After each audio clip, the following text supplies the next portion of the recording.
This is Kelly Guimont, right? Yes. And Kelly works with Angel Bits. Is that how you pronounce it? Angel Bits? Agile. Agile Bits, who is the developer of 1Password. And we're very excited to have this presentation today because over the years, that's been one of the most asked about pieces of software, and it's always been very difficult without with security in mind for anybody to show the group how to use it. And so we're very excited to have Kelly with us. And Kelly has an extensive background. She is an Apple geek. She is an absolute passionate Macintosh supporter and an IT professional. And TUAW, is that pronounced what? Paul? TUA. TUA. It's yeah, the unofficial Apple weblog. Right, and she has a, and I sent those to you, how to get to it, a talk, what is it called, a talkcast? Yes. And that's what, done every Sunday evening? Uh-huh. And you can easily get to that.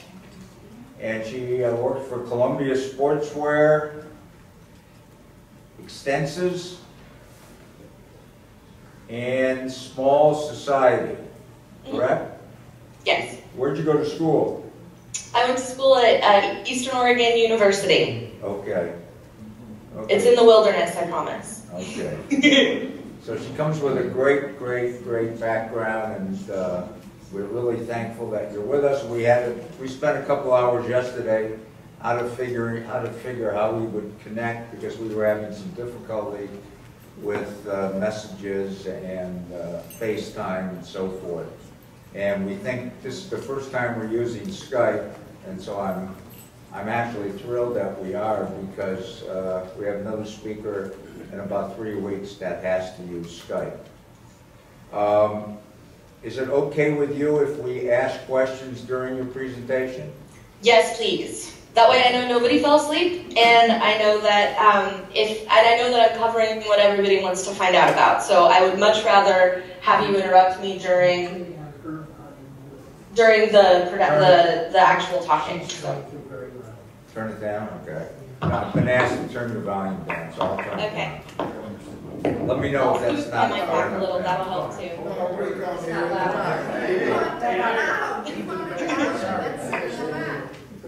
You might have, we're having a war. The people in the back can't hear, the people in the front can overhear.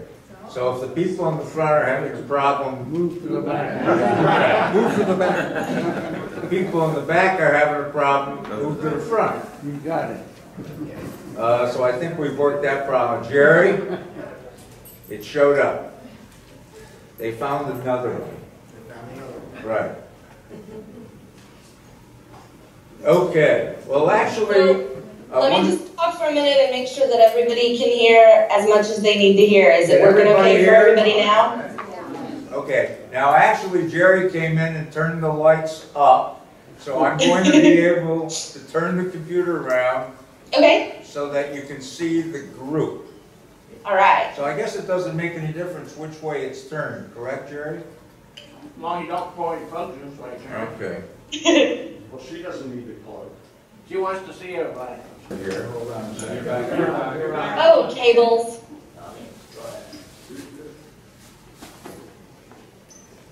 What's your speaker? We use Hi, everybody. Say hi to Kelly. Can you see everybody? Well, I can see a whole lot of people, so Okay. that's good. All right, can I turn you back around? No. Sure. Okay. Because they can see you on the... Right. Okay, Kelly, shoot. Go. Okay. So go ahead and flag me down and ask questions. I would much rather have you do it during the presentation while I'm talking about the thing that you want to know more about. Just let me know. And I won't have a visual cue because the video is going to be off. You're going to just see my computer, not me, so please speak up. And I'll try to pause to make sure everybody gets a chance to catch up to me. So George, I will call you right back in 1 second on the audio only so we can do the desktop So share. are you going to hang up or should I hang up? I'll hang up. Okay. Okay, I'll be right back. Could you stop your slideshow in the background? Your slideshow in the background. It says desktop. The phone. 1 second. 1 second. I'll cover it up. I'll cover it up. Thank you.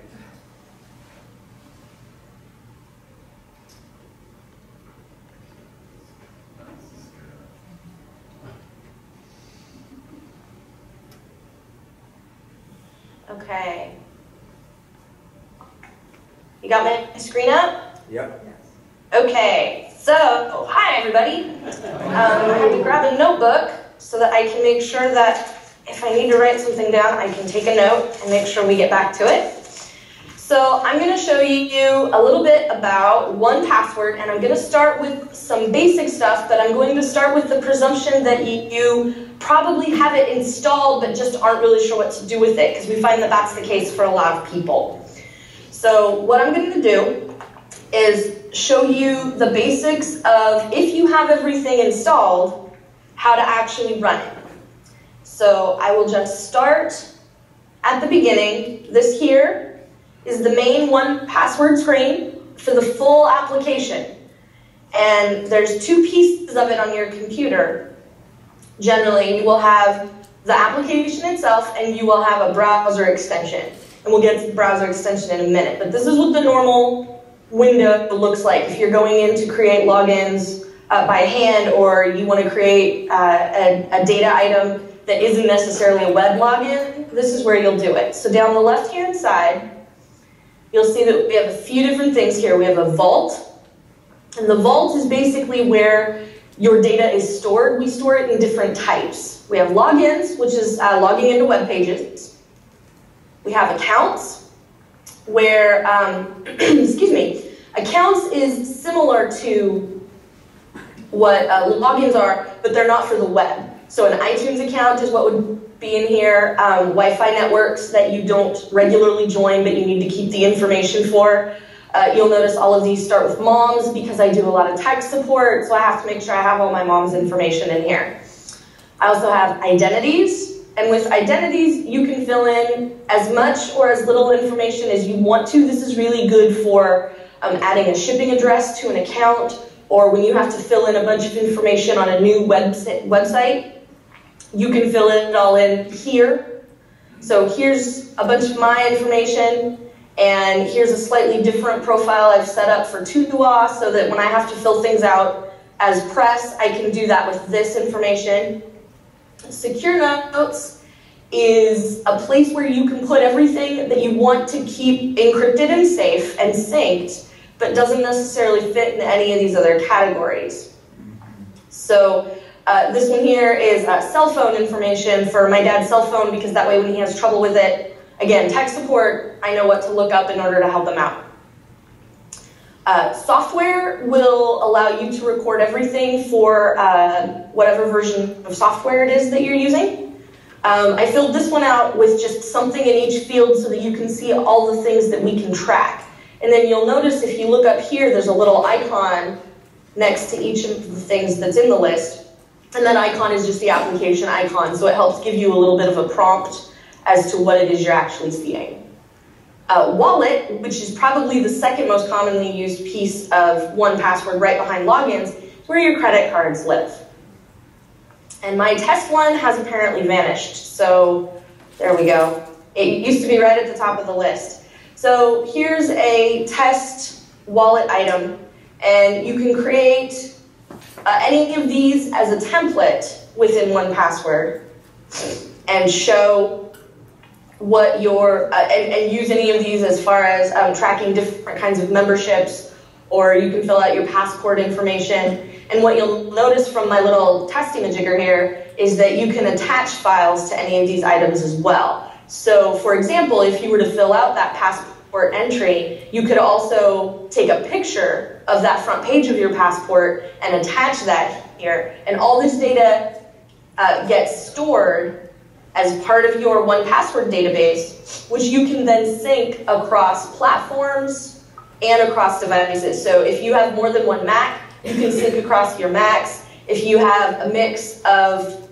Mac and Windows, you can do that as well. You can sync across those. If you're being forced to use a Windows machine, like some people are.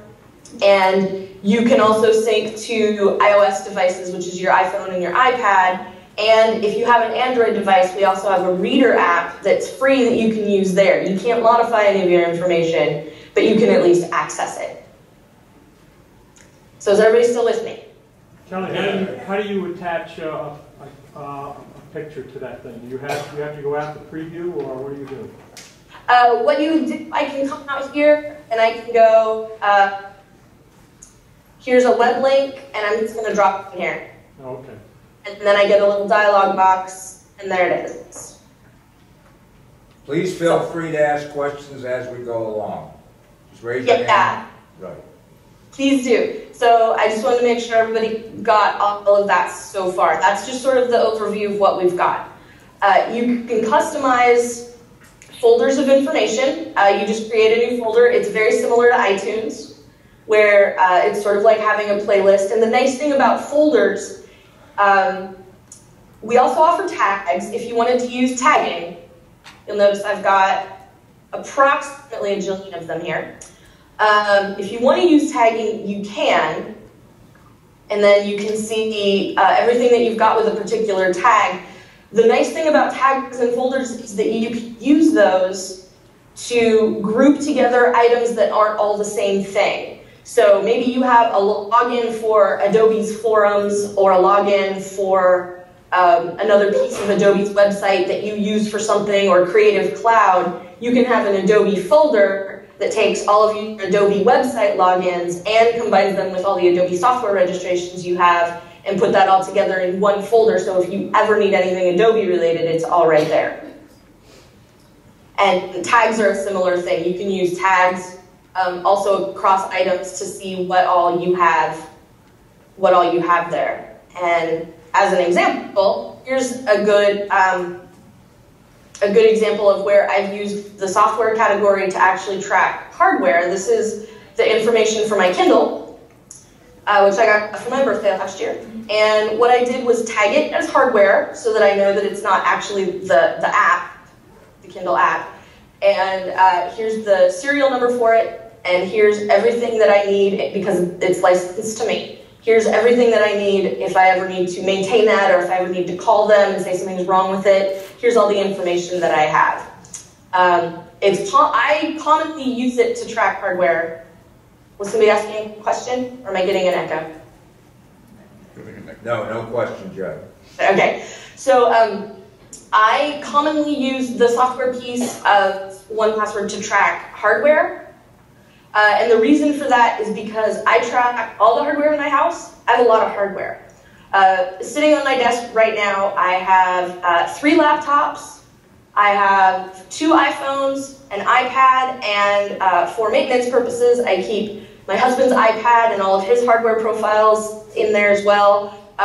When we unbox something new, like a TV or something, I will take a picture of the back, the big sticker on the back, so that I've got all that information. So if I ever need to look something up later, or I need to find out if something's going to be compatible, it's easier to get behind the TV once and do that, and store that in here, so that I will do that.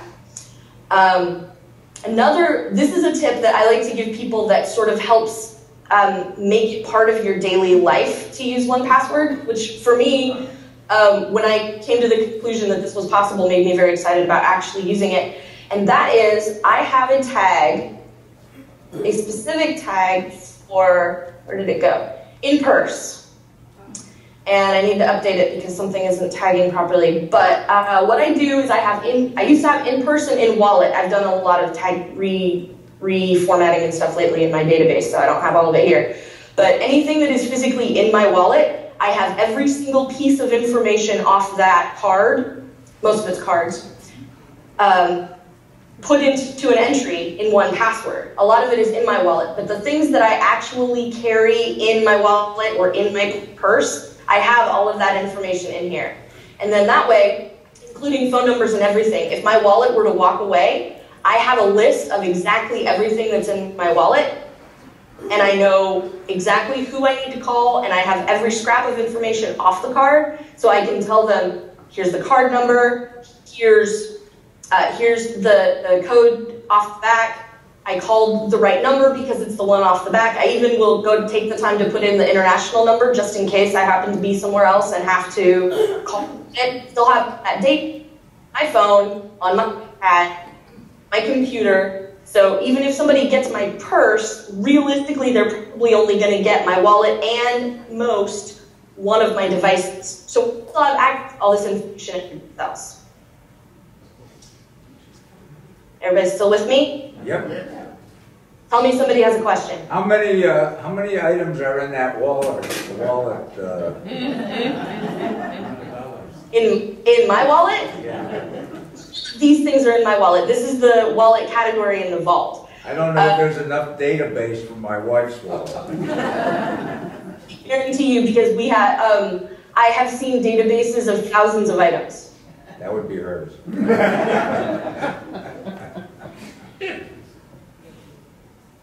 So yes, I guarantee we can handle it.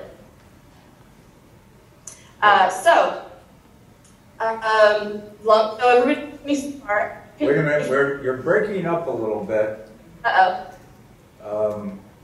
Jerry, do you think she's getting too close to the mic? Oh, man. Maybe. Maybe. She's gone. Okay. It might be just a few Wi-Fi.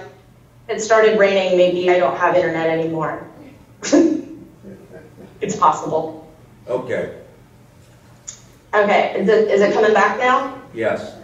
Okay, so now that we've seen what the application will do for you, what I will do is show you how you can use it as part of your regular 1Password workflow, or as your regular web workflow. So one thing that I like to tell people when I'm talking about 1Password is I don't know my Facebook. I don't know what it is. I don't know. And the reason for that is we're having problems.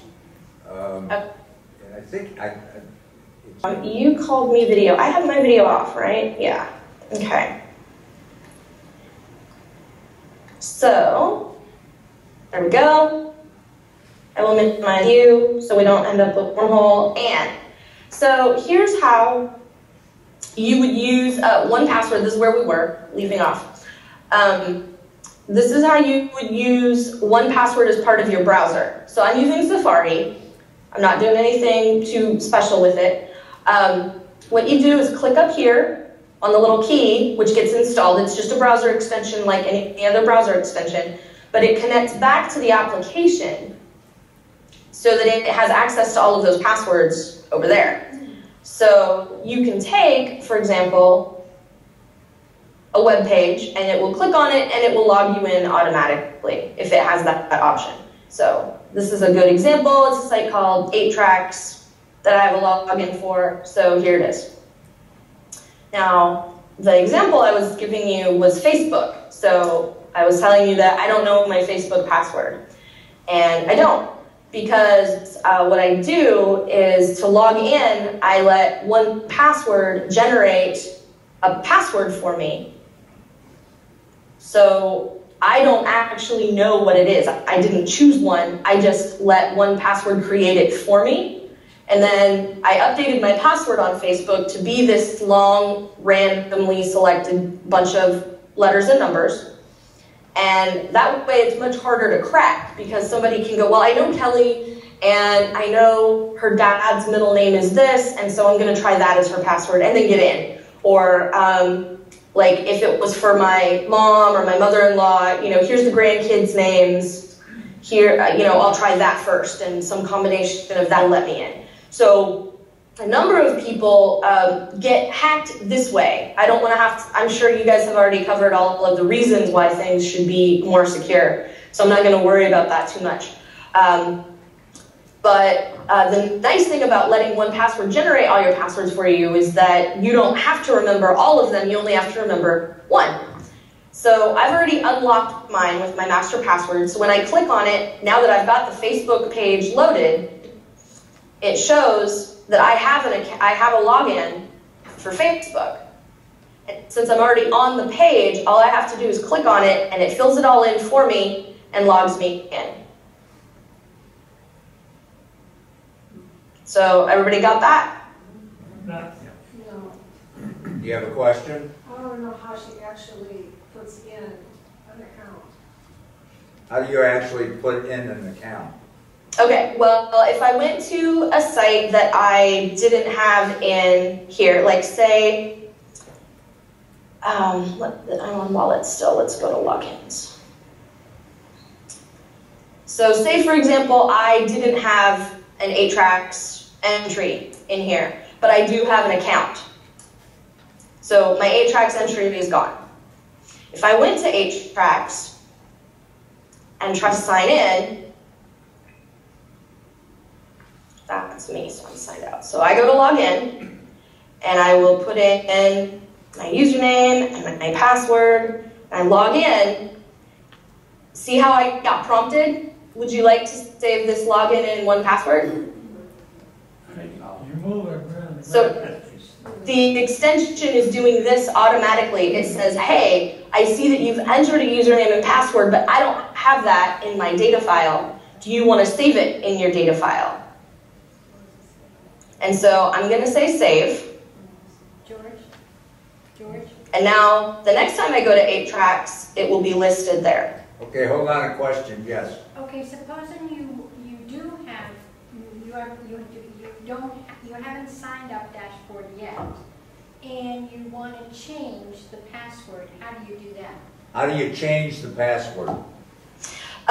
Well, that's a trickier question because it's the same in 1Password no matter what, but every site has a different method for how they change a password.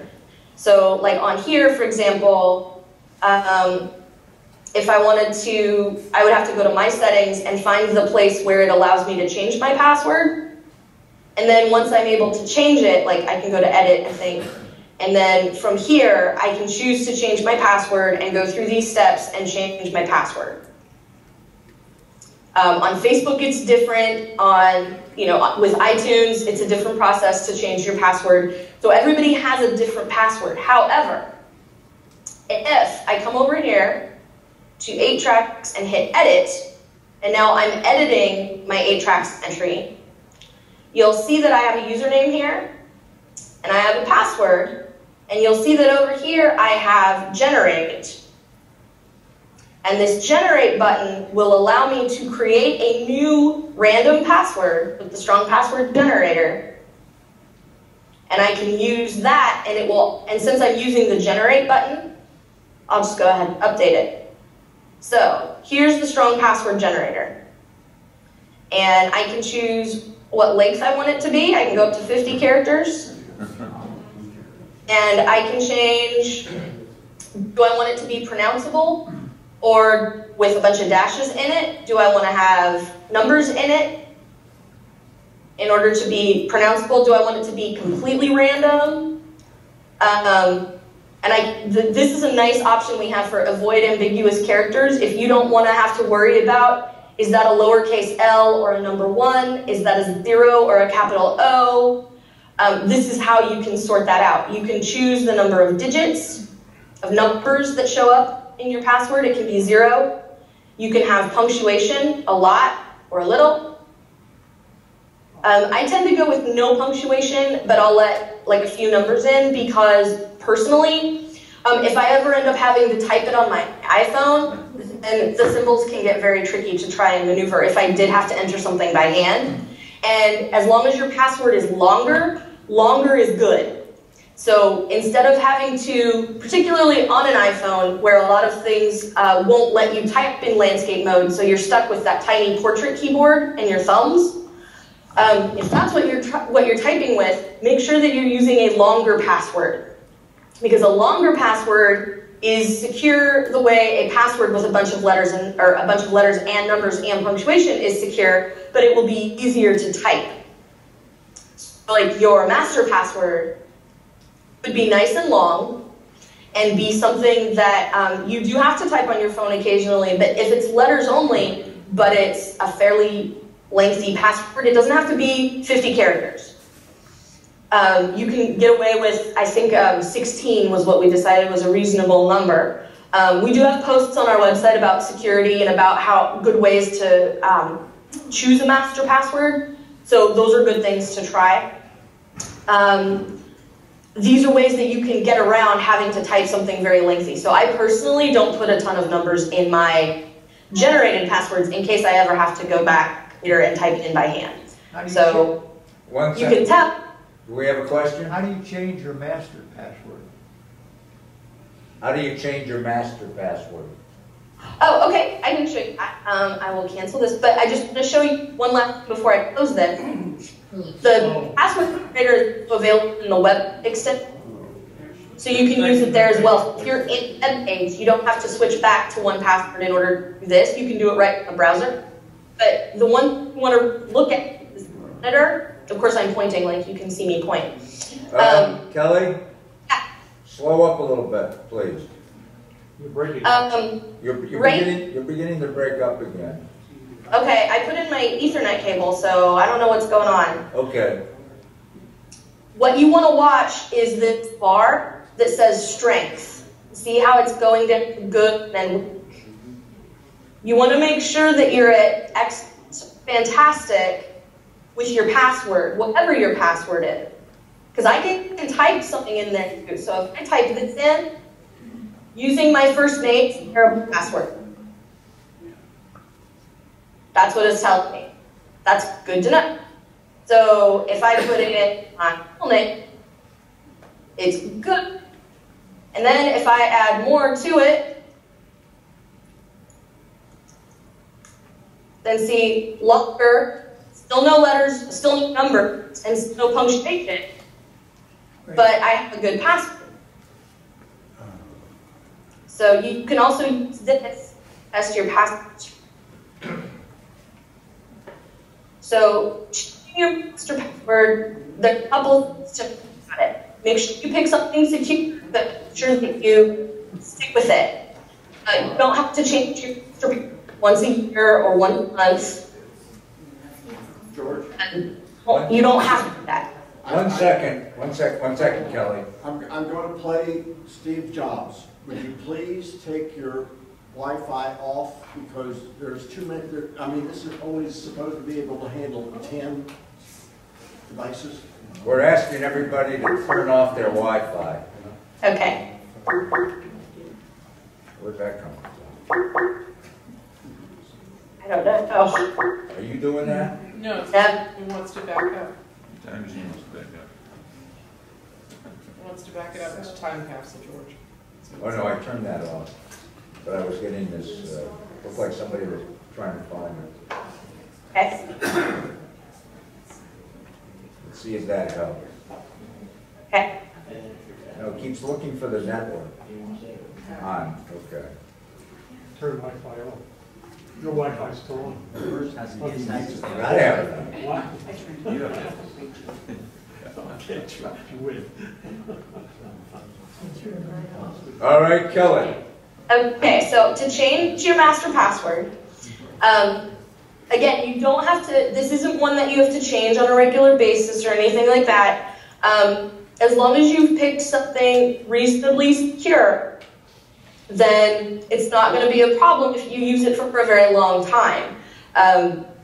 What you can do to change it is, actually I'll do this the long way. In 1Password, under Preferences, if you go to Security, down from Master Password, you can change it. So if you want to change it to something more secure, then that's how you would do it. And I will tell you one really useful way to do this is called diceware. Dice, like roll the dice, diceware. And the reason that it's good is because it's a very random system. There's a list of words, and you roll the dice, and whatever number you get corresponds to a word, and then you use however many, 4 words or whatever, and then it's very random, and that makes it very secure. Because what happens to a lot of people is they get hacked because someone has figured out their supposedly secure system for creating passwords. So if your system is, I'm going to use the first 3 letters of the website, and then the year I was born, and then my oldest child's name, or my dog's name, then when someone hacks Amazon and sees that your password is AMA 1980 Snowball, and then they're going to try that same system on the next site. I wonder if that's what their LinkedIn password is, and they're going to go LIN 1980 Snowball and be in, and you're going to be out of luck because they have now cracked your system. And any password that you have anywhere, you be trying to get into your system. So the thing about where the secure is that it's random. It's super random. So it's very, very difficult to guess. So that's my pitch for Diceware. That way, and the thing about Diceware that makes it so secure is that there are many ways to get every time. George?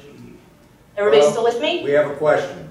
Okay. If I'm signing on to a new website and it asks for me to create a password there, Yep.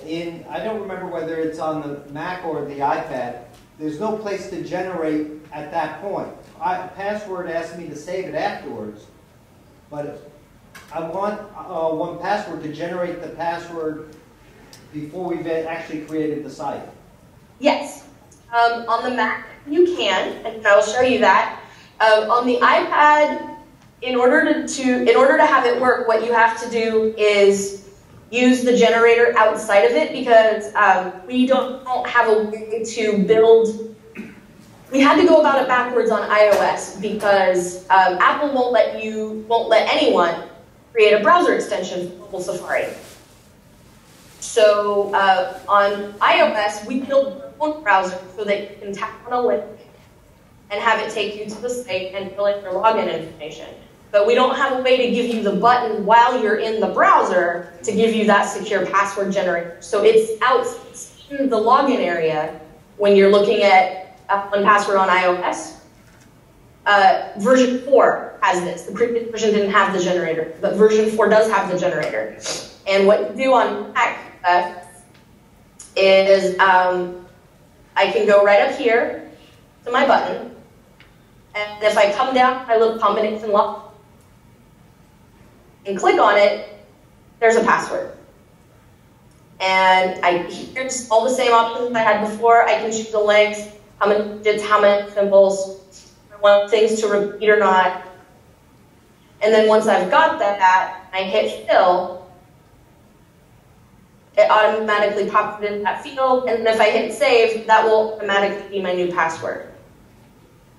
And for those of us who do have version 4, just walk us through it for the iPad. You securely generate a password for the iPad, but you have to create it and then copy it and then move over to the web page, and then you can fill it into the web page because we don't have a browser extension. Thank you. You're welcome. Okay, we got one more question. Ruth. Some sites ask you security questions. What is your favorite movie? Does it generate those? You can. We actually have a blog post. Let me see if I can find it on our blog. That's not it. We have a post where someone said, let's see, I think it was, it was a security post, and one of our people wrote, it was really great about using security questions. And it was like my father-in-law, my is, it's like 20 random characters. And it was a really post about, yeah, here we go. So Jeff posted this about data site. And what he does is he talks about security secrets and how those security questions aren't that secure because what they're doing is opening you up to a social engineering attack. So for people who remember, Paris Hilton used to go everywhere with her dog. Her dog's name is Tinkerbell, and the whole world knew it because the whole world made it their business. And so somebody thought it would be fun to see if they hacked her phone. And they went to the website and Paris and said, "Oh, you need to make sure your Paris Hilton. What's your dog's name?" And they went, "Tinkerbell." And it let them in and gave all her contact information, all of her phone, in her phone, and everything. Because the security question isn't that secure. Anybody who knows me reasonably well is going to know any of these things about me. So anybody who is up to mischief or shenanigans, whichever, and wants to cause trouble for somebody that know very well can do that because these questions are secure. So, yeah, my favorite of this one is, what is your preferred password? That's my favorite security question. So, what you can do is, what I do is, what was walk through the process.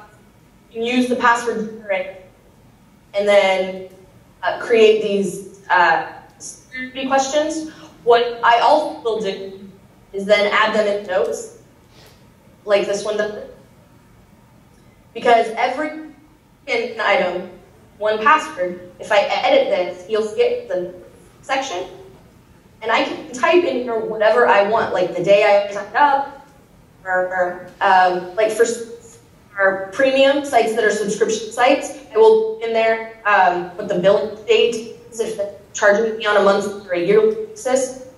Put in if you know someone at that site and I'm using it, like I'm beta testing this thing that I'm doing, George, I'll help that.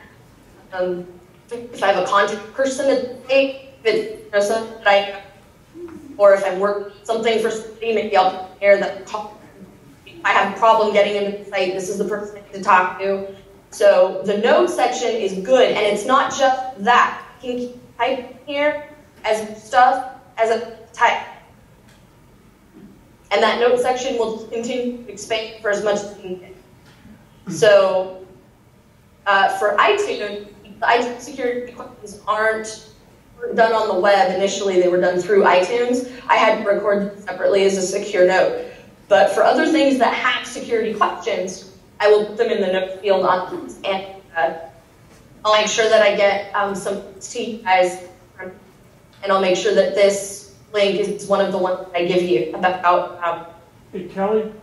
Middle name. Yeah. Could you just tell us where we can find this information on your website? Might be easier for us to read it all than Yeah, how do they find that what was that information blog page for on that? the website? blog.agilebits.com. Okay, and you then search for a particular article. Well, for this one, you want to search. Can you understand? Right side. And also, if you find an article on our site, you can go to security, because the security category is when we have a lot of really good information. You'll notice most of these written by Jeff is what we call our dark arts, and he the very excellent security guy. He puts a lot of things of passwords. Create a better password. George? And, One second, Kelly. We're having a lot of problems. look, because then what I can do is show you on this page how to do it, except I can't. It's signatureny.com. Okay. We're not seeing anything at the moment. Oh, you're not? Okay. I must have lost my screen share. Hold on one second. Up, or There we go. Okay. Can you see me now? Don wants you to talk slower. Okay. you chop the words off. I'm sorry. I was very No, tired this morning, so I did extra coffee. You're fine. See, we're a group of about, the average age in here is about 98. So it's not you, it's us. That's hundreds of years of Mac experience. That's awesome. Don's going to try to adjust his hearing aid. Okay. So it's like talking to my stepdad. No problem. I got this. So if I go to click here to sign on, I'm just sort of guessing at signature. Is this the page that you're talking about? No, well, I'll email later. I'll email you later. Okay. Well, what kind of account is it? Is it like a check? Yeah, internet banking and brokerages. Okay. So if I go there and go log in. Okay. Click here to sign on. So suppose that there were a number of fields on this page. Let's just say that there were. I would put in here, and then I would save it by hand instead of waiting for 1Password to do it for me. So I would come up here, and I would click the plus, and I would give it a good title so that I can find it later. And then the URL is the URL I need. And all that's on this page is this username. And so if I leave it alone and hit save, it's going to save that for me. And then I've got what I want here. And then if it let me sign in, then say on the next screen it'll say, what password do you have? And then what I would do is I would put in a password here. And on this page, I would also hit save, but the title would be bank password or user code or whatever they call it, because every bank has a different name for it. So this one would be the bank pass or something, whatever they call their second piece. And then that way, what you would do is on the front page, you would use your bank ID login item to fill in. And then on the second page, you would use bank security code or whatever to fill in. Now, the problem with this is that some financial systems now are asking you for random characters out of your password, or that change every time. Give me the second, third, and fifth digits of your social security number. What color is the grass outside? Whatever kind of random thing that they're giving you, we can't give you the accommodation for that. If you want to fill in a separate login item for every individual one of those, be our guest. But the pain in the neck factor on that's going to be real high. So for those, you probably just want to fill that one in by hand, but for things where there's a password that's the same every time, where it's consistently asking you for your bank account number or whatever, you can use those and just create a separate login item by going up to the key and clicking plus and saving something by hand. You follow me? Thank you. Yes. Okay. Do those two link automatically, the bank and the bank pass, or do you have to hit it separately each time you log in? They're a separate login item, but they're popping up here because it recognizes that the URL is similar. So I might want one of the other items.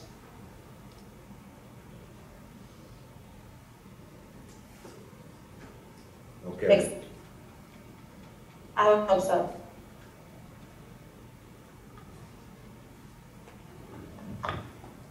So we've talked a little bit about 1Password on the Mac, and we've talked just a second about 1Password on the iPhone, on an iPad was a specific question.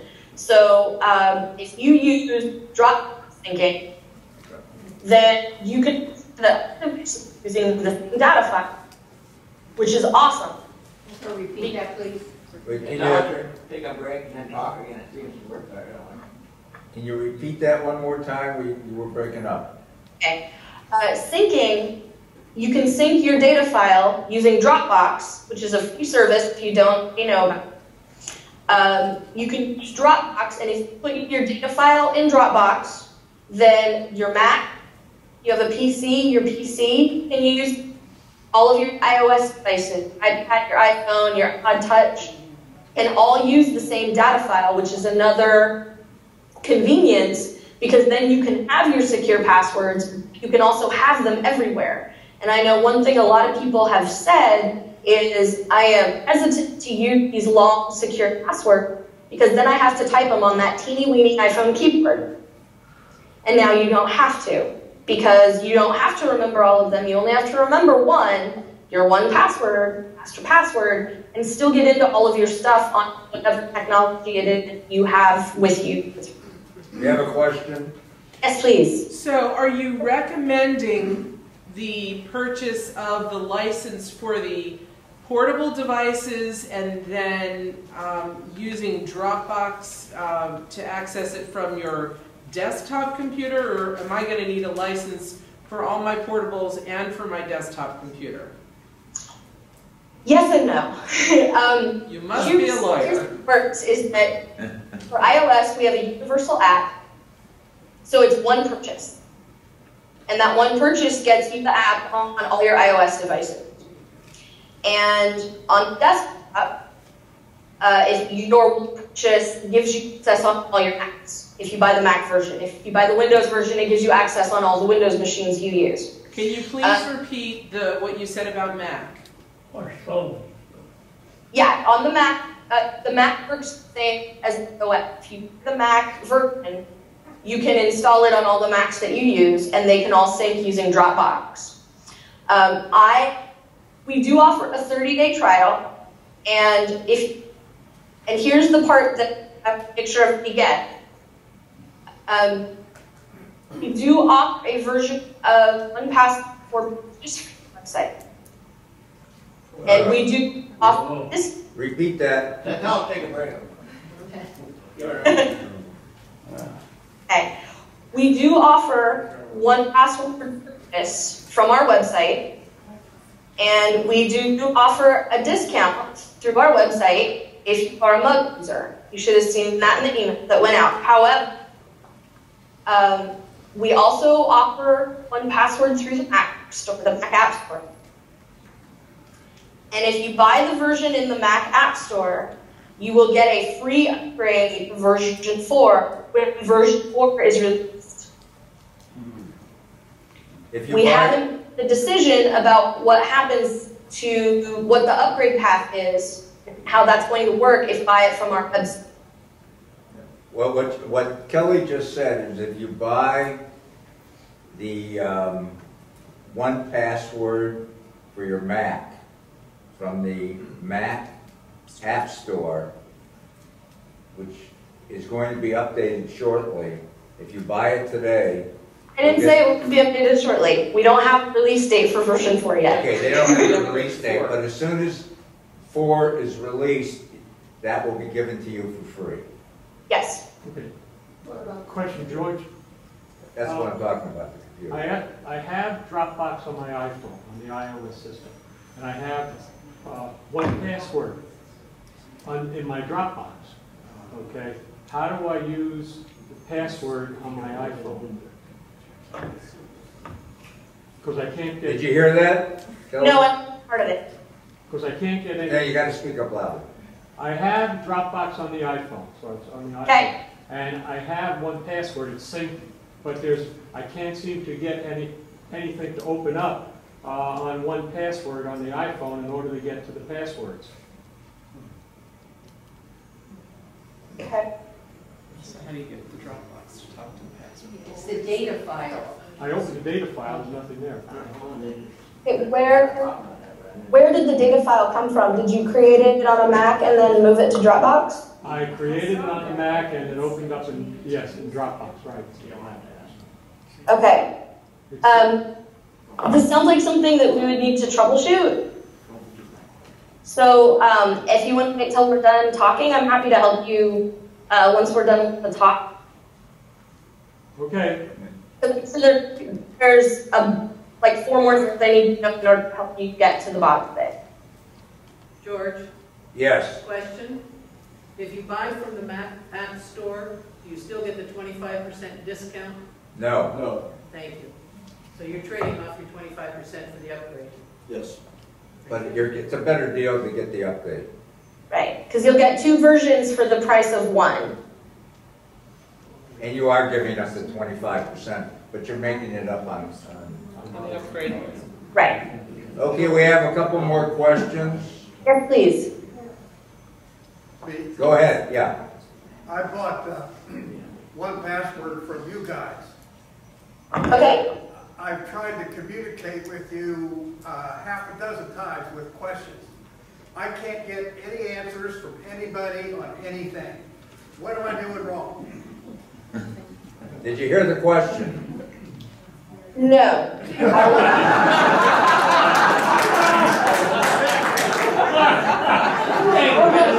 He's tried to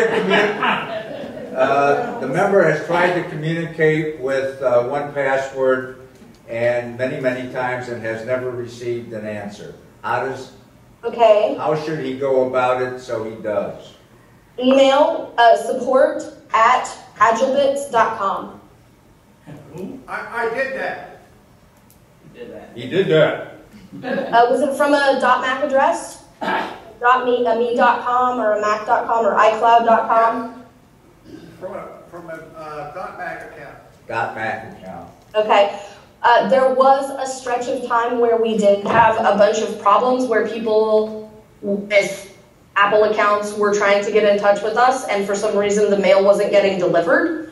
So that could have been part of it. That's why that was the first thing I asked about. If you want to pass your question on to George, I'll make sure that we get it into the support queue and that you get an answer. Okay. George. Okay, we have another question. All right. On the App Store, it says that version 4 is already out. Is that correct? For the iOS. Now you're looking at the iOS. That's only for the iPhone, etc. Right, the iOS 4 is out. Yes. And version 4 for macOS is coming. So how do you buy just from your computer and get a discount? No, you go in right now, you buy it through the Mac App Store on your computer. You pay regular price, but you get the update for free when it comes out. So that's $50, right? $50, right? Gotcha. That's correct. Right. Gotcha. And we do, if you're not certain that you want to pull the trigger on $50 right now, you can get a free 30-day trial from our website. And you can try it out. You can install the browser extension. You can sync everything to Dropbox if you already have an iOS device that you have 1Password on. You can sync your data, see how it works, see if you like it, and then you can go buy from the Mac App Store. The 30-day trial is fully featured. It's just time limited. It does everything the paid version does, but it'll only do it for 30 days. So if you want to kick some tires, you're more than welcome to. Don, did you have a question? Yeah, I bought 1Password when it first came out. Can I upgrade it? You can, it'll be a separate purchase, but your data file will work the same in the Mac App Store version as it does in the version you have now. We don't have a way to transfer a license or give people upgrade pricing on the Mac App Store version if they bought it from us. There's no mechanism in the App Store to allow us to do that. We'd love to. We just have no, there's no mechanism for it. There's no technology built into the App Store to go, oh, I see that you already have a license for this. Let me give it to you for $30 instead of $50. George? Yes. Is there an online guide? Yes. How do you access that? Learn.agilebits.com. If you just want to go to the webpage, there is also a help menu in the application, both on iOS and macOS, and even in Windows. And what was the last part of that? Even on Windows. No. No, we don't care about that. You have to. So in case you still have to, then there you go. Okay. Just to clarify though, Don can get an upgrade price if he goes to their website, right? Not their app store. Yes, but don't know what the upgrade path will be sent when more comes. We didn't hear that last sentence. I don't, if he wants to upgrade now, well, if he already has version 3, then there's no upgrade. He doesn't have version 3. Okay, if he has version 2 and wants to upgrade to version 3, we do offer upgrade pricing on our website. But if he buys version 3 from our website, I don't know what the upgrade will cost him if he wants to go to version 4 when version 4 comes out. So if he wants to upgrade, his best bet would be to go to the Mac store because he would get version 3 right now and get version 4 in the future. For free. Yes. What version works with Snow Leopard? What version works with Snow Leopard? 10.6, the current version. It's 3.8 on our website. And the Mac App Store version is Lion only now at this point. We had to make some updates, and so now it only runs on 10.7. Yes, Vicki? I did update on my iOS to 4, and it's buggy for me. Plus, I kind of prefer 3 better, so I'm using 3. How long will I be able to do that? We're going to give 3 available for people. You need to repeat that. You're broken up. Wait a minute. Take a breather a second and then repeat that. We're going to support version 3 as long as it's feasible. So it's possible that an iOS update may break something in version 3 that we are not able to fix. And that will be the thing that makes it so that we don't support it anymore. But I can also tell you that if you got version 4 when it first came out and haven't updated lately, on Friday, I think it was, he released a big update to version 4 that fixed lots and lots of stuff. So if you liked 4, but it was just too hard to use because it wasn't working very well, that might help. Okay, thank you. Thank you. Okay, go ahead. I just want to know what other questions you guys have. George? Yes. My wife has a computer, I have a computer. She has different passwords, I have different passwords. Do we have to buy 2 versions? I mean, Wife has a computer. Wife has, did you hear the question? Yeah, 2 different data sets is what I'm hearing. Yes. Here's what it depends on. If you want the Mac App Store version of 1Password, if I'm talking about Macs, right? Not OS? Talking about Mac? Yes. Yes. Okay. If you are installing things under one Apple ID on both your computers? No. Okay, then it's 2 separate purchases. To sync the data, you can use 2 separate Dropbox accounts. If both of you were using the same computer and the same account and had the same Apple ID for purchasing, you could set up that one, that one computer. If you wanted to share all your data, you could. We don't have a way to selectively share passwords. So it couldn't be where you have some and she has, and then you share some of them with her, but not all of them. We don't have that mechanism. So it would have to be 2 separate things. Probably better off, in case you have a problem. you never know. Any other questions? Doesn't have to be 1Password. It can be Mac stuff or Star Wars stuff or Doctor Who or Legos. I don't care. Anybody have any problems with their mates or anything like that? I don't know if I can help you with that. Okay, we have another question from the back. Right. She's recommending Dropbox, and my question is, how secure is that? because obviously that lives in the cloud somewhere. Did you hear the question? Sounded like how secure is Dropbox if you're going to make me put my secret stuff there? Right. Okay, it's really secure, and I'll tell you why. This is an excellent question, and I did have it actually written down to cover and didn't get to, so thank you for asking. Version 4 of the iOS, 1Password, and coming in version 4 for macOS, we have iCloud syncing, so you'll have 2 options to sync your data. I know you've heard some stuff about people getting into Dropbox, but it doesn't matter if you're 1Password user, because wherever your 1Password data file lives, it's encrypted.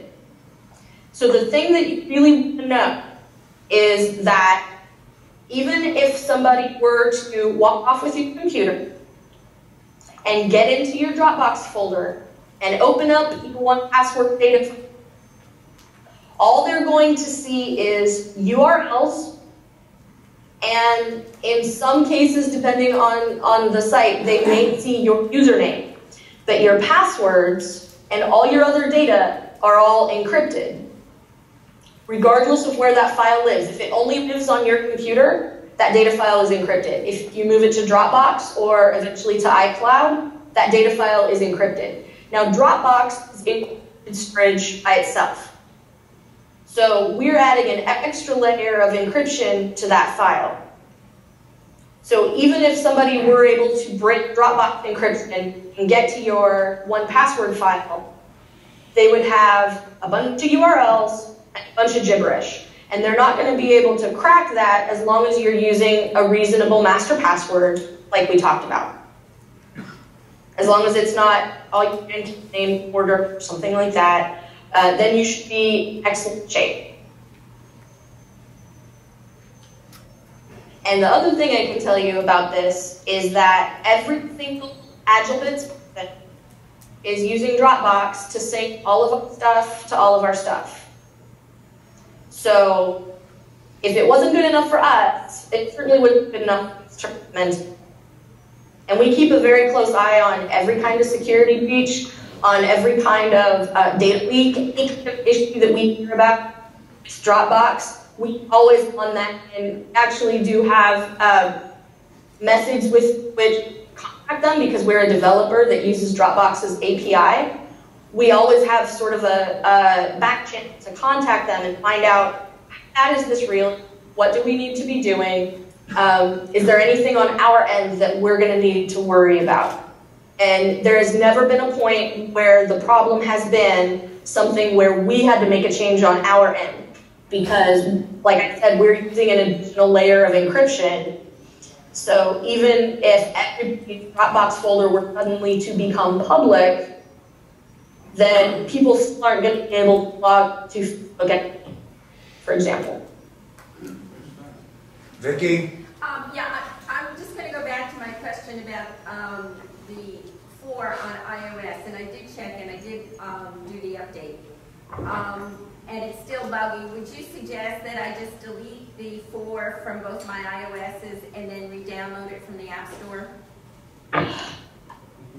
Did you hear that, Kelly? I did.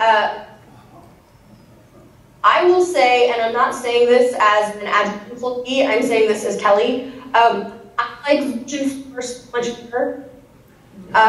So they're not my push guy. We need you to repeat that.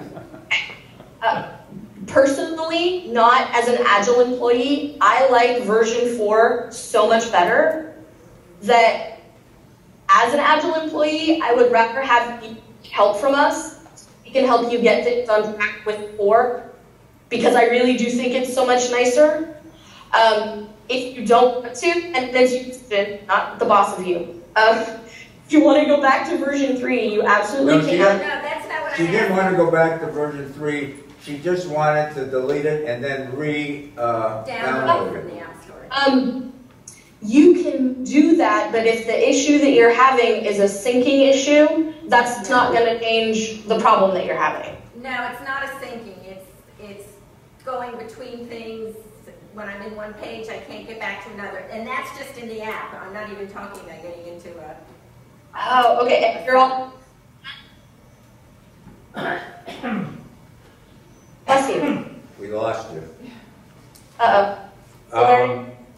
I'm not sure what you just said. We didn't hear that.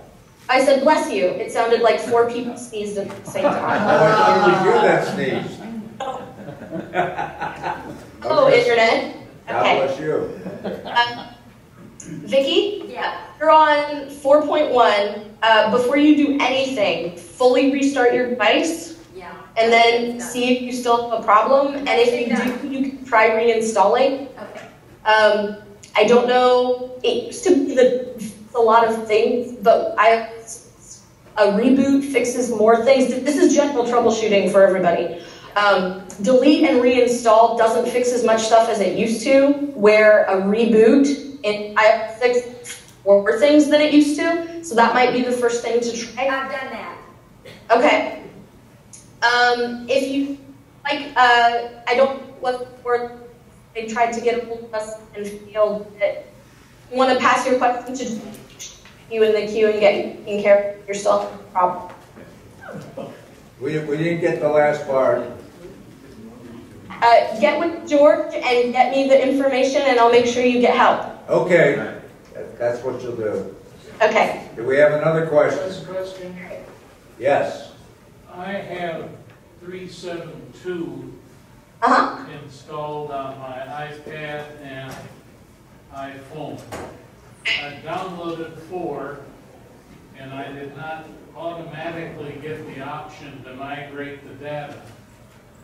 Rather than starting over again, what suggestions do you have to migrate that data? Well, open 4, it's not going to prompt you. Once you download 4, launch version 3 again, and version 3 will detect version 4 and ask you if you want to upgrade. Thank you. Okay. Yay! So once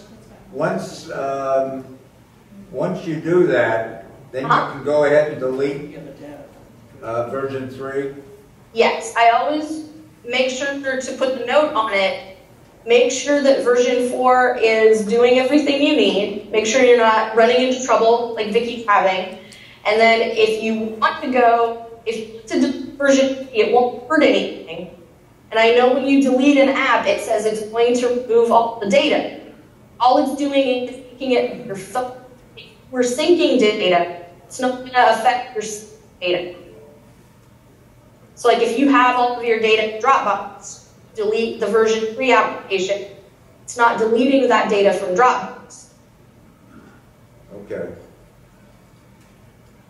I think that's all of our questions for the moment.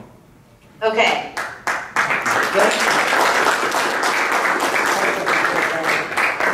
Kelly, thank you very, very much. You're very, very welcome. We really appreciate it. I'm sorry for whatever the reason was.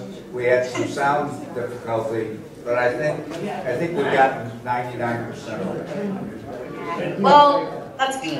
And we can always, if you have more questions, feel free to let me know. Okay. And if you want to talk about general security and that sort of stuff, I'm more than happy to chat with you about that. Okay, that would be great. So you would consider chatting with us again about general security? Absolutely. Okay. Thank you very, very much. You're very welcome. I hope you guys had a good talk. Yeah, we did. We fell asleep, did they? I can't see them.